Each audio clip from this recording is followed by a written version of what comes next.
What's going on, everybody? Chuck P. C-Ville's finest.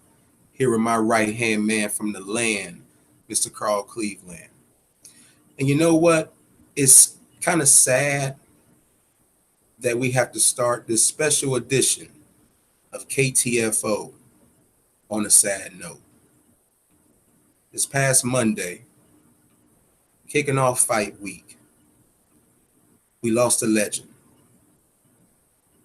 Pernell Sweet Pea Whitaker dies at the tender age of 55 due to a tragic car accident. Mr. Cleveland, I gotta admit, man, this kind of hit me just a little because my old man passed at the age of 55, but it was different. My old man had cancer, so we could prepare for the worst. In Sweet Pea's case, though, man, it was a case of here today, gone tomorrow. That's traumatic, man. That's traumatic. And the only thing I could think about was that man's family, man. You talk about somebody, you're thinking that you're going to see this person later that day or hear from that person later that day. And to get traumatic news like that, man, Sweet Pea, R.I.P., man. You will never be forgotten, especially here in the Ville, man. Mr. Cleveland is going to do a tribute video later. After this, it's going to be a separate video. I'm not going to be on that one. So this was my time to just kind of speak my piece. R.I.P. Sweet Pea, dude. I went back. I looked at your fight with De La Hoya, Chavez. Dude, what a hell of a talent, man. Could stand right in front of you, Mr. Cleveland, and you couldn't hit him. You couldn't touch him. 20 hit combos by De La Hoya. Nothing but air.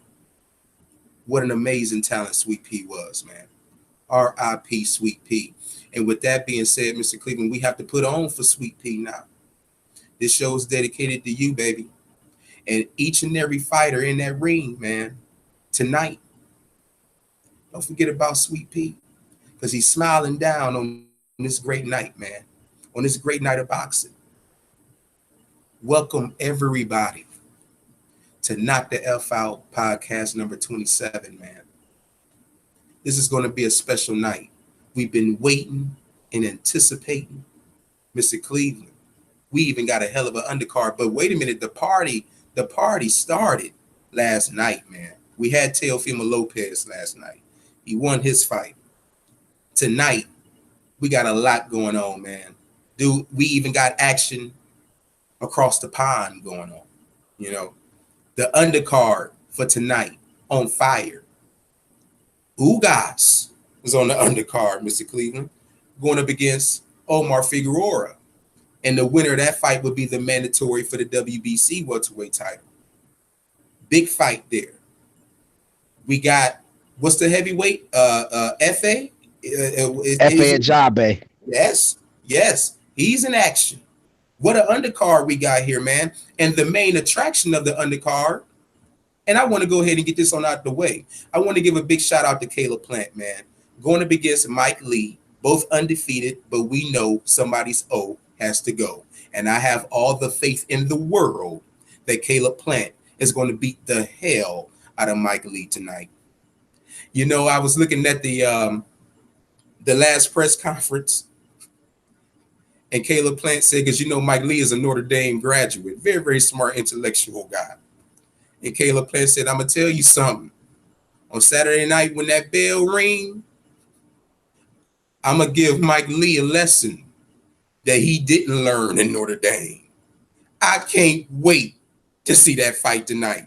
That's the undercard. The undercard starts at 7 p.m. All this action happening live from the MGM in Las Vegas. And then let's talk about the main event. The main event.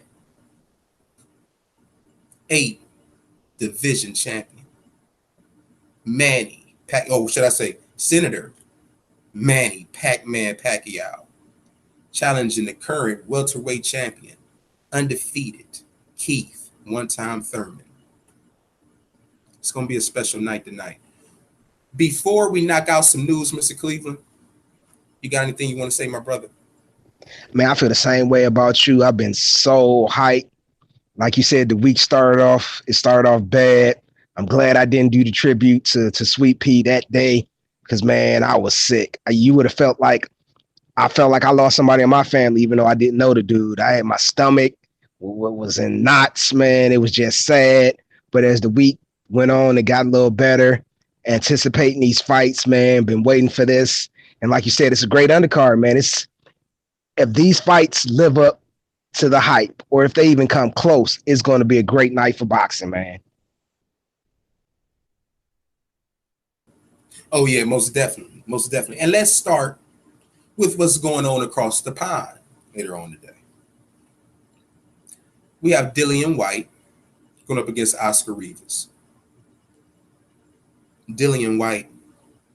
We've been starting, I don't know how many shows now, Mr. Cleveland, talking about Dillian Whyte. Dillian, no more crying, no more whining. You're going to get in the ring in the O2 Arena, which was very hard for you to sell. You had a 20,000 seat venue, and at one point, very, very close to the fight, you had only sold like 2,000 tickets. I think it's been ramped up now to about 12,000. And then you have the nerve to sit up here and talk about Deontay Wilder and Deontay Wilder ducking you. Dude, you can't even hardly put asses in the seat. You let Deontay Wilder would have been fighting in the O2 Arena. He wouldn't have had no problem selling it out, buddy. And on top of that, hell, Mr. Cleveland, even Lomachenko has a fight in the O2 Arena next month on the 31st. I bet he shouldn't have too much of a problem getting asses in the seats either.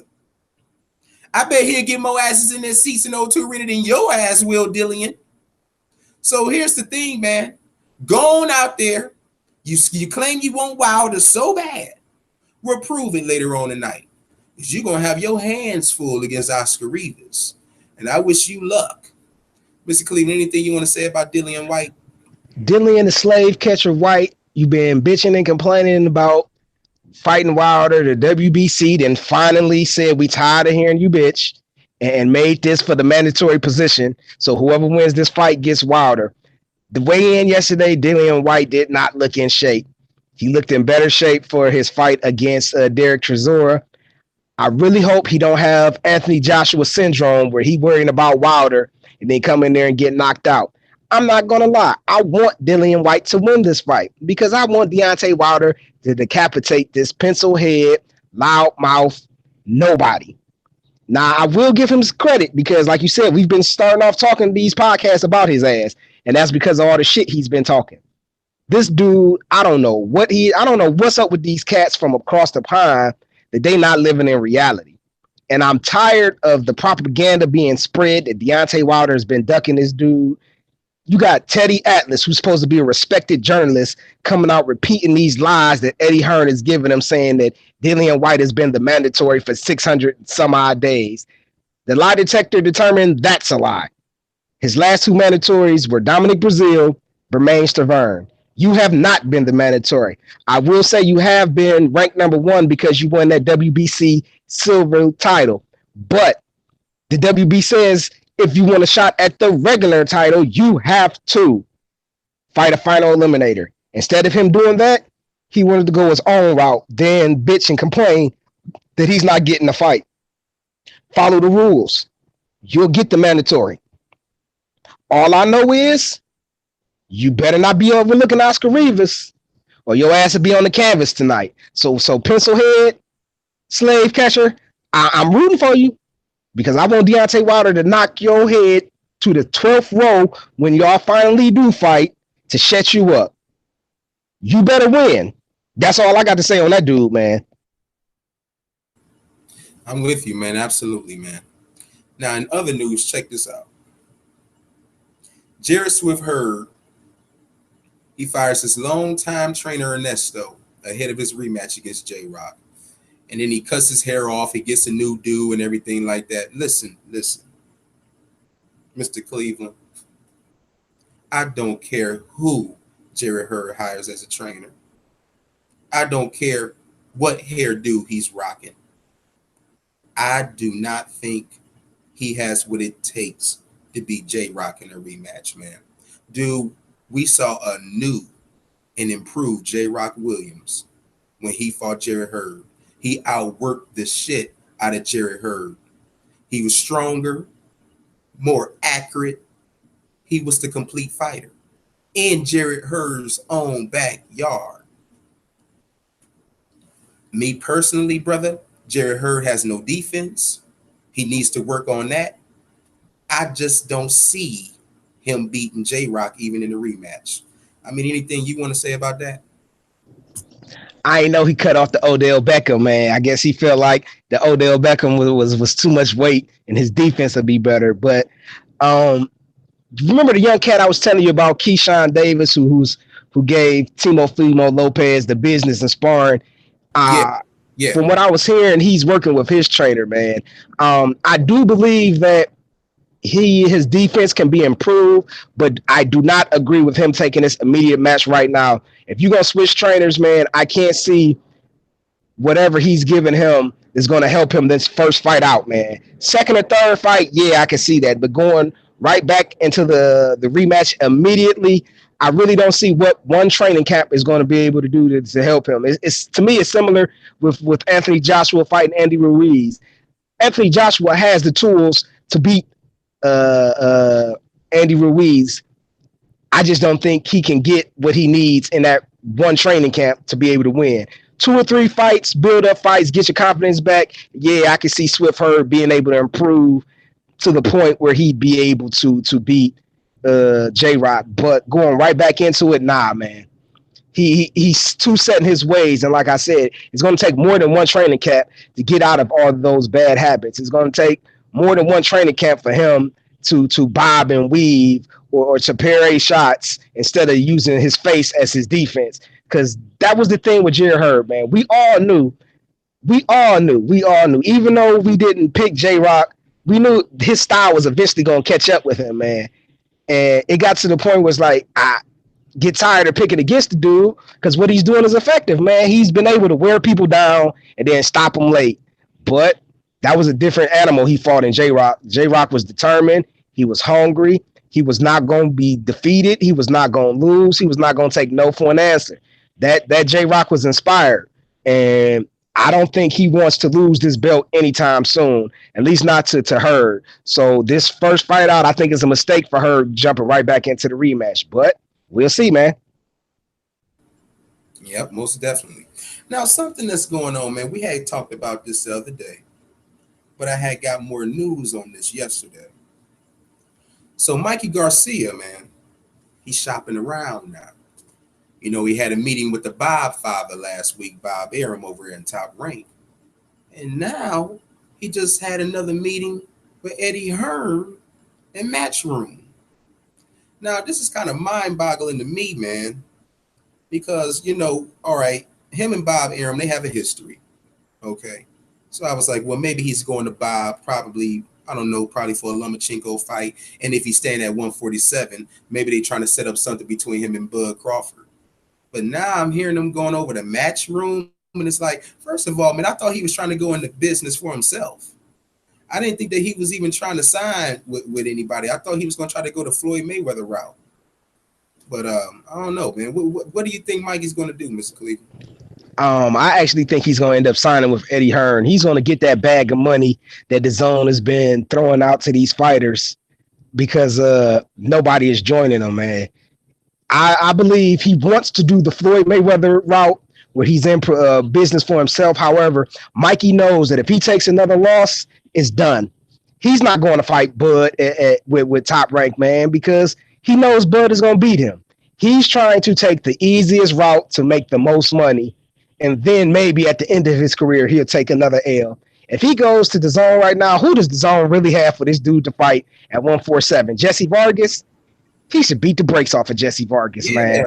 Exactly. So I see this as a money grab. He's going to get the money while he can get it. I'm not mad at him because that Earl Spence fight, man, that took years off of his career, dude.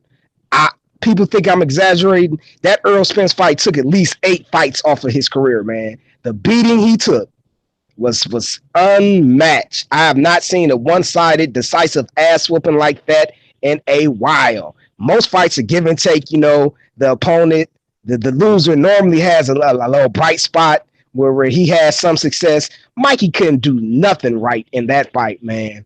The most success he had was at the end of the rounds, putting up his hands after he took that ass whooping for the 3 minutes of the previous round, man. That's it. So I might not like what Mikey is doing, but I understand it completely, man. He got to get that bag. And if the zone is going to pay you $1 million to fight bums, then that's what these cats is going to do, man. So, hey, more power to Mikey, man. It's a perfect segue for the next bit of news. So now let's talk about Canelo ducking ass Alvarez, okay? So the sanctioning bodies, they working their hand again. The IBF title could be stripped from Canelo if he doesn't defend it. And on top of that, they have it in place where Triple G can fight for that belt. I'm telling you, man, this middleweight division is sickening now. It is sickening now. Who the fuck knows what Canelo ducking ass Alvarez is going to do? But on the flip side, let's talk about something good that happened with Canelo. He won an ESPY for Best Fighter of the Year. Now, I have an issue with that. Okay. My first issue was he dethroned my boy Bud Crawford, who won it last year.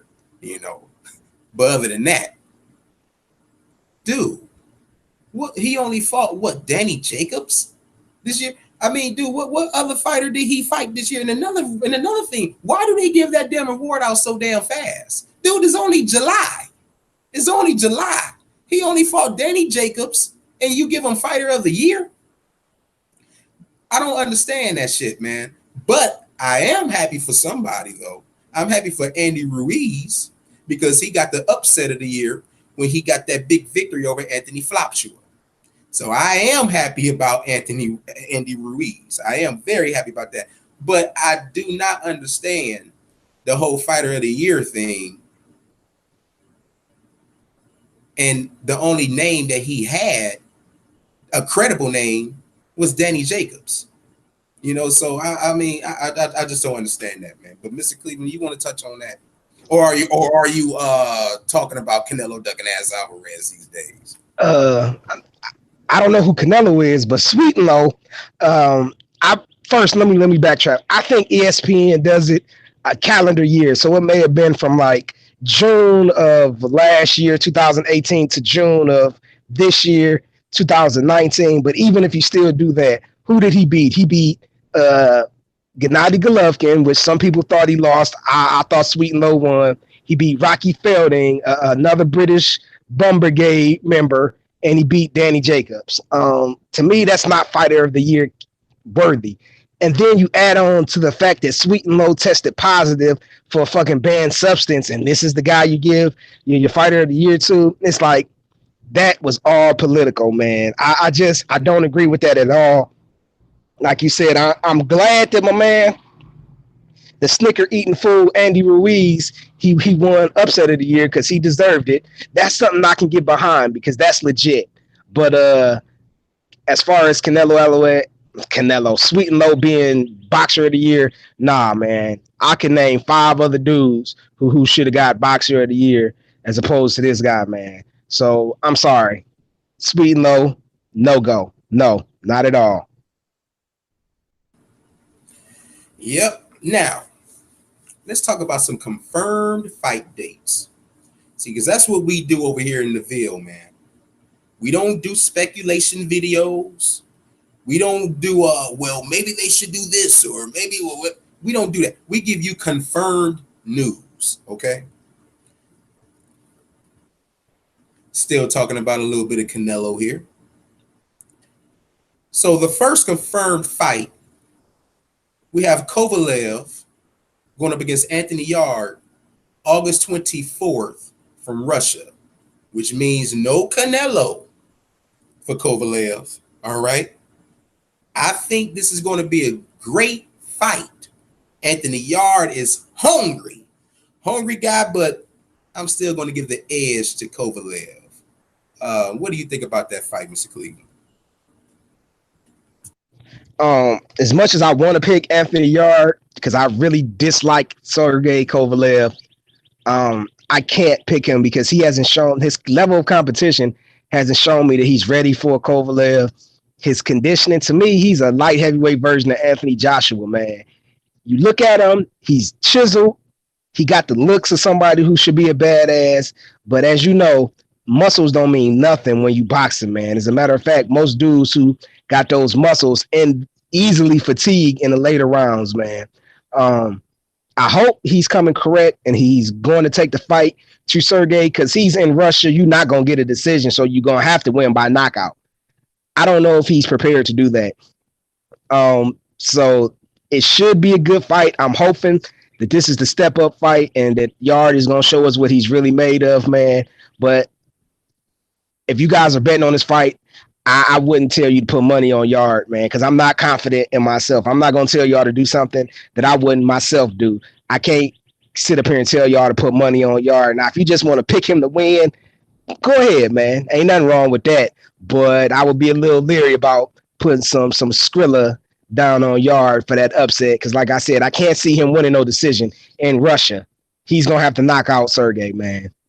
And I don't know if Yard is up to that challenge yet. But we will see. Hopefully he can prove me wrong. And I love to come back and be like, hey, I'm eating my crow. Yard is the one. He is the business. He is the real deal. But we got to wait and see. Another fight confirmed. October 5th, we'll have Big Baby Miller going up against the lineal champion. If Big Baby Miller can get his license back, you know he's still currently serving that 6-month suspension.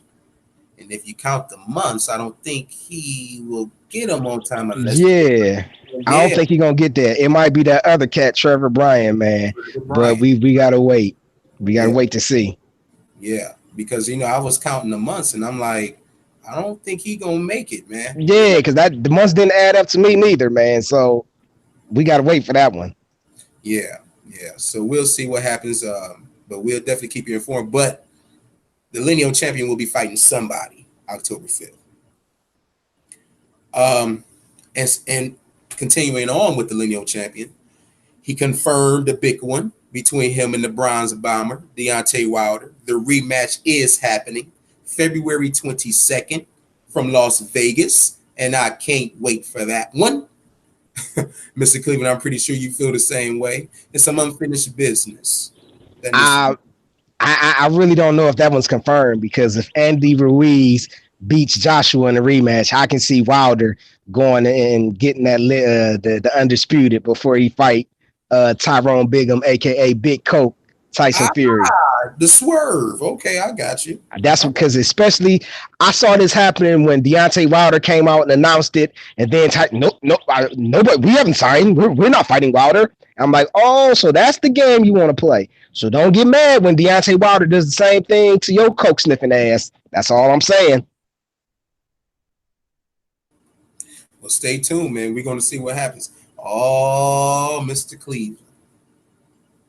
I was dreading this. We just got the word the other day. I was dreading this. Don't dread it, man. Your boy's in this fight. Your boy's going to beat the hell out of this boy. But I got sentimental, man. It's come on, man. Come on, man. On September 28th, we will have Errol, the Truth Spence, going up against Showtime, Sean Porter. And bro, title for title, unified fight.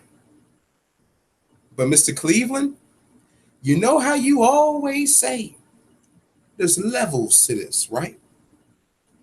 On September 28th, you're going to see just how far ahead Errol Spence is when it comes to these other, and you know what I like to call them, little hands in the welterweight division.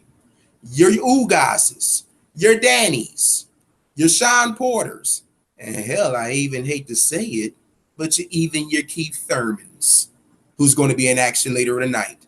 Whenever this man, Errol Spence's name is mentioned, Keith Thurman damn near pisses on himself because he knows that there's levels to this. And he knows that he has no answer for Errol the Truth Spence, except for my guy, Terrence Bud Crawford. Mr. Cleveland, you have got to agree with that, man. Dude, there's only two alphas, Bud and Errol. The rest of those guys are just good little hands. And you will see, my friend. I know you want to say some things. I'm torn for this fight, man, because as you know, Earl is my favorite welterweight fighter, man. But then I gotta even step back. I don't even like how you just said Showtime, Sean Porter. You can't even say the man's name with respect, dog. I got a problem with that. He from our backyard, man. He go out and he fight everybody available.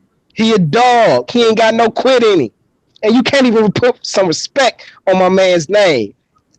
I'm torn because Showtime Sean Porter's from our backyard, man. He from our hometown, man. He grew up in the areas we grew up in. But Chuck hate on this man for no reason. You would have think he stole Chuck's girlfriend when we was in high school or something. He didn't steal my girlfriend, but he damn sure stole a lot of goddamn fights. You would have think he took money out of Chuck's bank account. The way this man shits on Showtime Sean Porter. Showtime ain't did nothing but fight who we ask him to fight. Always giving 100%. Never making no excuses. But you still want to shit on the brother, man. And I can't get down with that. This is a hard one, man, because my head and my mind, everything is telling me Earl's gonna win, but it's hard for me to root against the brother from the area, man. That's like I was telling Chuck, that would be just like if he was going against Bud Crawford. I'm going with Chuck all goddamn day. That's what I'm rooting for. Now, would I put money on Chuck to win? Hell no. Because I know he gonna take an ass whooping. But that's my dog, so I got him, man. And that's how I feel about this fight with Earl and Sean Porter, man. Oh, man. Dog. It's just hard, brother. It's hard. It's hard. But you're right. It is levels to this, man. Hopefully Sean will show that he's up to the level, man. But I wouldn't put no money on it. It's all right, Mr. Cleveland. You don't have to get down with it. The only person that's going to be getting down is Sean Porter when his ass get dropped to that damn mat. That's the only thing that's going to happen September 28th. And I can't wait. Oh, other news. This is probably the who gives a fuck news of the week. We have Amir Khan who bullied an old Billy Dibb who stepped up 2 weight classes to win a WBC International Championship. Mr. Cleveland, do you even give a damn about this piece of news? Glass Joe, man, hell no. Glass Joe fought a dude who made his career at 126 pounds. And let me tell you how delusional this cat is. This motherfucker this week came out and held a press conference overseas saying that him and Manny Pacquiao is going to fight November in Saudi Arabia. So then you got reporters going up and asking Manny Pacquiao, and the look and the expression on his face, you know how Manny is, huh? Like, what the fuck are you talking about? I'm focused on Keith Thurman. I died laughing, man. It's like, and you know what? I want to make a joke about this because Glass Joe got some serious issues, but man, I think he got CTE, man. He is punch drunk. He is not living in reality. I even tried to say, you know what? Maybe he's trying to speak it into existence, man. This cat, I don't know what's wrong with this boy, man. First I'm thinking maybe he's attention whoring, but it's like this cat actually believes the shit that he's saying. He's got some serious issues, man. The sport, the commission really needs to think about taking away his boxing license, man. This dude is delusional. He is not living in reality. Whatever planet he living on, it damn sure it ain't Earth.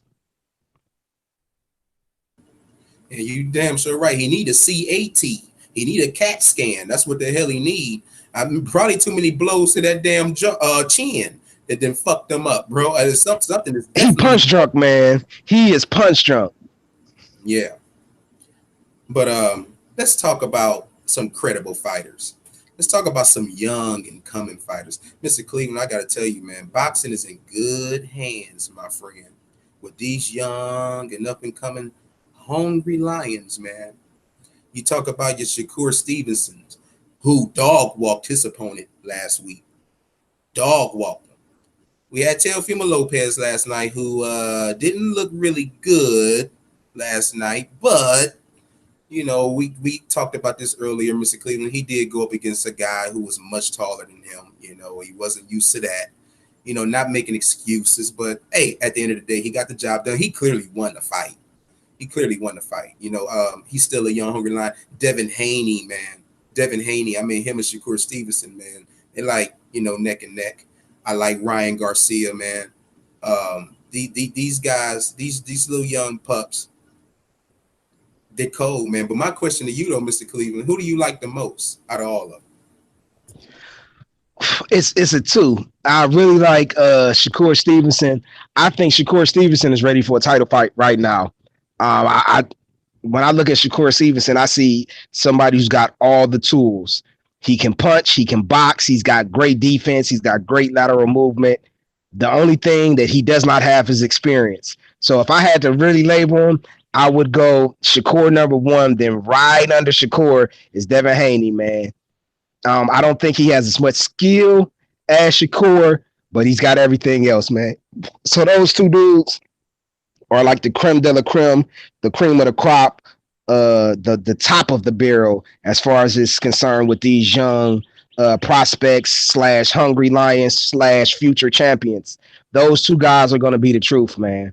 And as long as Shakur don't get in no dumb shit like he did outside of the ring, where he's getting into fights over at bars over women, trying to some dumb stuff, he's going to be like the next big thing, man. As long as damn Devin Haney don't let Black China ruin his career on that dumb shit once again, I can see both of those dudes being the next generation superstars, man.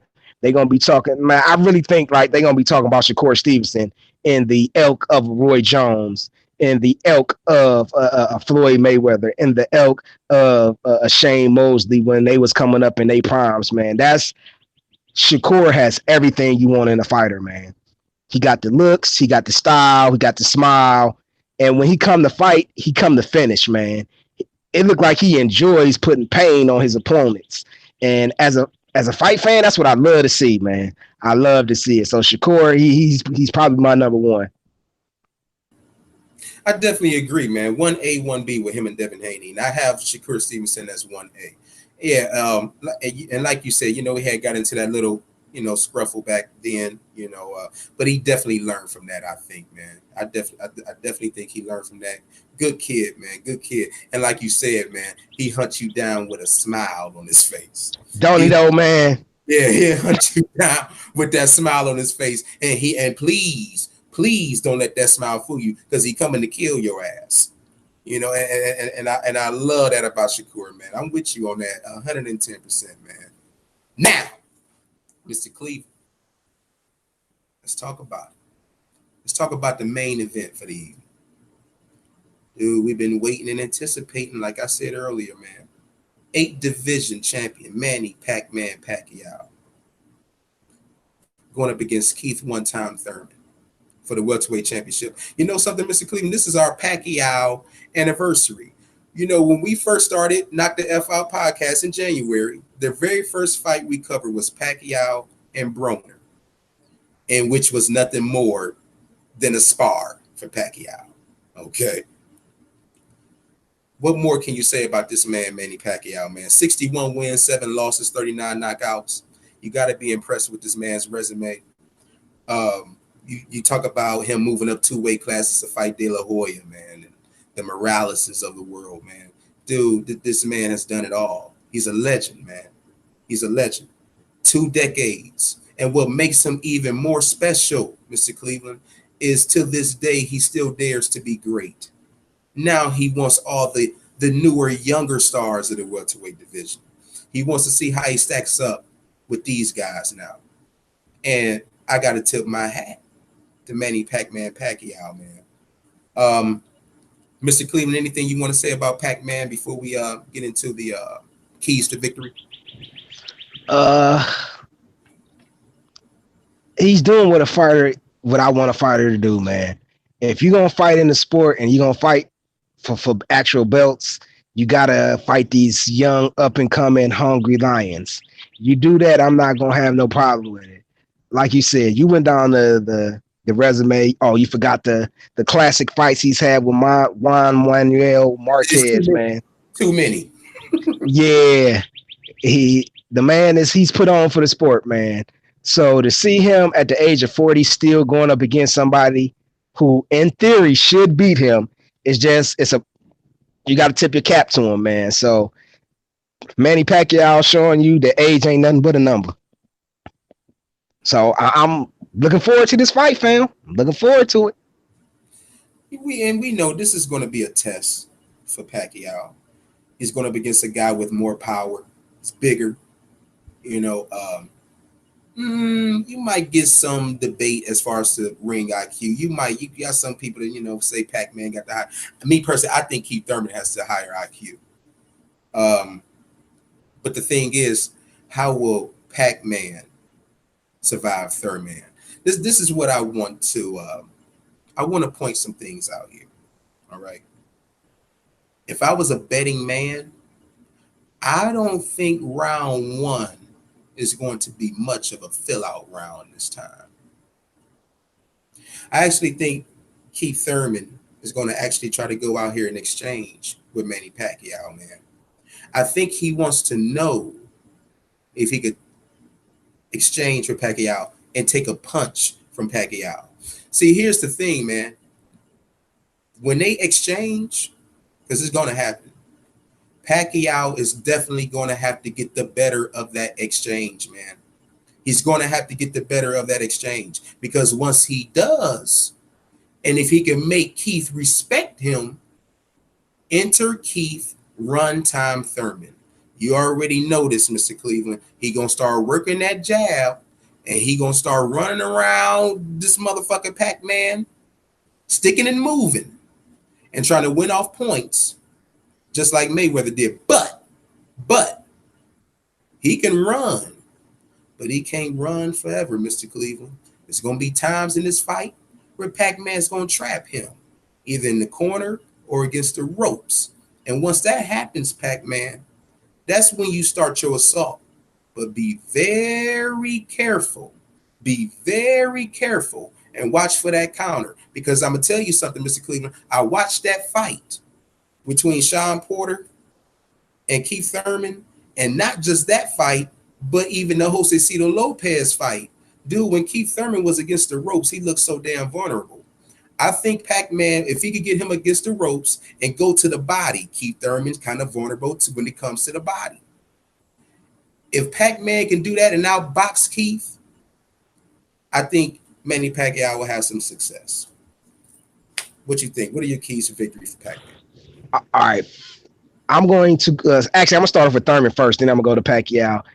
I kind of agree with what you're saying about the first round not being a fill-out round. Keys to victory for Thurman. The first thing he needs to come out doing, the very first punch he needs to throw is a straight right hand with all his might. I don't care if it hits Pacquiao on the chest, the shoulder, the hand, the forehead. He needs to get Pacquiao thinking about that Juan Manuel knockout with that straight right. So he needs to let Pac know that he can't be reckless. The way he's going to do that is by throwing that straight right. That's similar to what Floyd Mayweather did in their first fight. The first punch Floyd threw was that straight right, and you can tell that after that, Manny got a little timid. Keith, he has to use lateral movement without running, moving left to right, but don't be running all four corners of the damn ring, because if you do that, you will not win. Keith has got to stand his ground. There's going to be times where Pac is going to try to exchange. Either you're going to have to catch and shoot, you're going to have to parry, you're going to have to bob and weave, and you're going to have to counter this dude. You have to make Pac think. Pac is not best when he's got to think about what he has to do. He's an instinctive fighter, meaning when you have to sit down and think, that's when Pac starts to slow down. And to me, that's what Juan Manuel Marquez did. He did that excellent. He made Pac think. And if you watch his fights versus Manuel versus anybody else, Pac's work rate tremendously dropped because he had to think, he had to worry, okay, well, if I come in lunging, he's going to catch me. Keith has got to establish that straight right hand, follow it up with that left hook. First 3 or 4 rounds, that's what I want to see. Then after that, he can start working on the jab, start working on up and down, going to the body, going to the head. But Keith has got to establish that one-time right hand. He cannot get into, like you said, running, because if he starts running, he will not win this fight. He can get away with that with Danny Garcia. He can get away with that with Sean Porter. He's not going to be able to get away with that with Manny Pacquiao. The judges won't give him that. All right. Those are my biggest things, and his conditioning.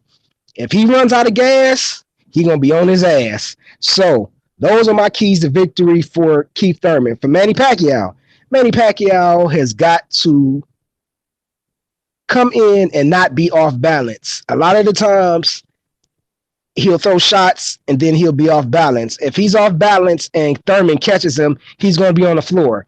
And that's the one thing you don't want in a fight like this, is to let a single knockdown be the reason that you lost the fight. Pac has got to have his controlled aggression. It's got to be aggression, but it has to be controlled. You can't come in all wild and nilly-willy. He also has to go to the body. That's something Pac-Man doesn't normally do. But like you said, Thurman is weak to the body. He's got to hit Thurman.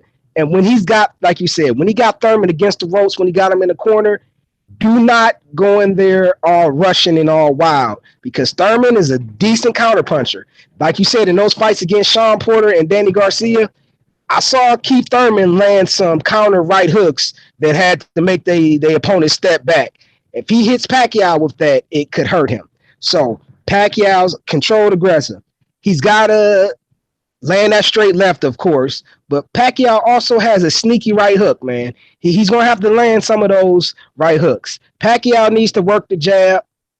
He's got a decent jab, but he rarely uses it. He needs to work that jab. And my most important thing, even though I know this is the Manny Pacquiao strong suit because he's a headhunter, go to the body. Keith is weak to the body. If you can get the impression that that Thurman is running, the referees are going to give the round to Pacquiao, man, just because he's a bigger name. Pacquiao,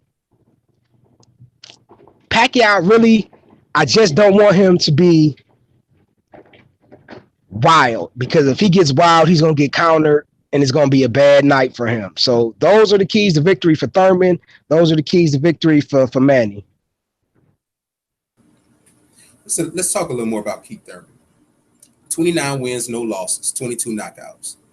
Very accomplished fighter, man. At one point, he has simultaneously, he was holding the WBC title and the WBA. Goes down due to injury. Had to relinquish the WBC. Still reigning WBA champion. He came back after almost a damn near 2-year hiatus against Josecito Lopez and had a terrible 7th round. All right, terrible 7th round. And I think Pac-Man definitely took a look at that. All right. Now he did a lot of politicking for this fight, and he got Pac-Man. And I'm gonna say this. I think Keith Thurman is definitely going to have to watch out for Pac-Man's left hand. He got dangerous left hand. I'm telling you, he got to watch out for that left hand power. And remember how we were talking about him getting up against the ropes? I'm gonna tell you what I want Keith to do that he's not accustomed to doing. If he gets you up against the ropes, Keith, hold his ass, then throw his ass. Remember how you was talking about how Jeff Horn was a real man and was manhandling Pacquiao? You're going to have to be a real man to keep Pac-Man off of your ass. So when he has you up against the ropes, because Keith Thurman never holds in the fight, man, what he'll do is he'll hold his guards up and he'll want you to punch yourself out. Hold him, then throw him. Manhandle him. Get his ass back in the middle of that ring and outbox Pacquiao. You had already said all of the other things. That was just something else I needed to throw in there for Keith Thurman. And Pac-Man is very, very hard to time. Very hard to time. You're gonna have to take risks, Thurman. You're gonna have to take risks. You're gonna have to try to throw that one time.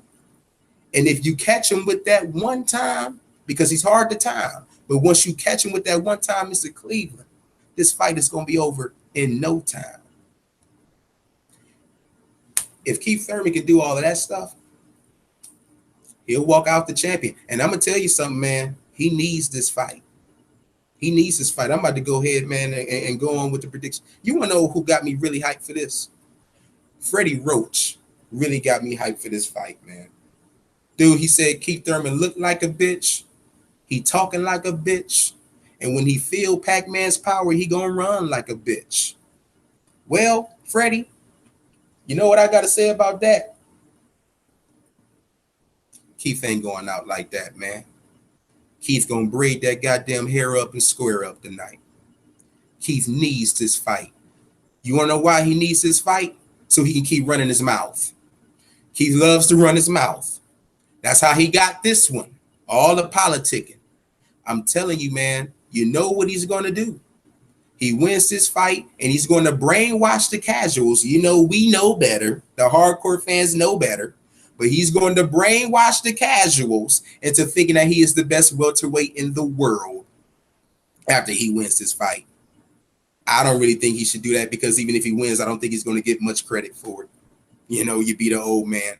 But nonetheless, Keith Thurman needs this fight. I have Keith Thurman winning this fight by unanimous decision. What you think, Mr. Cleveland? This is a hard one, man, because like I told you, when the fight was first announced, I had Pacquiao. Then the closer started getting, I picked Thurman. I'm not confident in Thurman, man. I'm going to pick something that's not going to be popular. I see this fight ending in a draw. I don't think either one of these cats are going to get knocked down. I don't think either one of these cats are going to get knocked out. I actually see that this fight, I feel like it's going to end in a draw, man. And if this ends in a draw, it's going to be the worst thing for boxing because then Keith is going to want to have a rematch. And then that's just prolonging the ass whooping he's going to get from Earl Spencer, Terrence Crawford, man. But I got to draw. I know that ain't the sexy decision. I know it's like kissing your sister. But that's just how I feel because I want to pick Thurman, but I'm not confident enough in him. He ain't shown me enough to make me think he gonna take this fight serious, man. So if I'm wrong, I have no problem on the after party eating my crow. But I see a draw. I ain't mad at that, man. I ain't mad at that at all, man. But I just think Keith Thurman gonna get up for this one, man. Because think about it, Mr. Cleveland. What's next? If he wins this fight or even loses, what's next for Keith, man? You know, he already done show interest. And that's another thing too, man. Manny Pacquiao is now the heavy favorite in this fight now. It was Keith Thurman at first. I don't know what really switched it, man. I don't know whether it was the comments he was making, man, talking about, you know, Pacquiao is a God-fearing man. And you got Thurman sitting up there looking at his family and telling him how he's the next Pacquiao, how he's going to crucify this man and all this. I don't know about. And on top of that, during fight week, you heard this man say that he has no interest in fighting Errol Spence or Terrence Bud Crawford. You know, a lot of that stuff, a lot of people's minds probably just changed and said, fuck this dude. Me personally, I want Pacquiao to win because it will be better for boxing. You know, it'll be better for us as the fans because Pac-Man, he ain't scared of no man. You know, Keith Thurman, on the other hand, like I had said earlier, you mentioned Errol Spence's name and he turns into a ghost. You know, so I want Pac-Man to win for the better of boxing, but I'm still going to go with Keith Thurman in the decision. I want to thank each and every one of you for checking this out and staying through for the whole video. I know this is probably a pretty lengthy one, but we were gone for a while. Maybe we had to get you all caught up with the news and everything like that. We will have an after party show tomorrow. I cannot wait, man, to talk about the results from not just this fight, man, but all of them, man. All of them. We got a big day, a big night tonight, man. Follow me on Twitter at ChuckP216 and get a leg up on everything that I got in store for you as far as the future. Chuck P. C-Ville's finest, Mr. Carl Cleveland. Knock the F Out Podcast 27. We up out of here. We'll catch you tomorrow. Enjoy the fights.